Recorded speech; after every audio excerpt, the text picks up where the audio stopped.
ఎలా వచ్చింది, కౌరవులెవరు, పాండవులెవరు, వారిద్దరి మధ్యలో యుద్ధం ఎందుకు జరిగింది, ఇది అంతా తెలుసుకుంటేనే మనకు భగవద్గీత చాలా ఈజీగా అర్థమవుతుంది. సో మనం ఒక స్టెప్ ఫార్వర్డ్ అవ్వి ఇప్పటి నుండైనా మనం మన గ్రంథాలను తెలుసుకునే ప్రయత్నం చేద్దాం.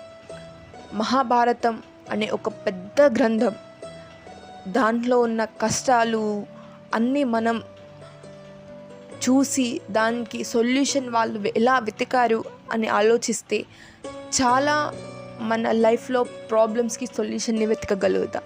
సో భగవద్గీతను చిన్న చిన్న పార్ట్స్గా మనం డైలీ 1 or 2 షార్ట్స్గా అప్లోడ్ చేసి తెలుసుకుందాం. దాని తర్వాత మహాభారతం గురించి కూడా తెలుసుకుందాం. ప్లీజ్ నన్ను సపోర్ట్ చేయండి, నా వీడియోస్ని లైక్ అండ్ షేర్, సబ్స్క్రైబ్ చేయండి ప్లీజ్. Thank you.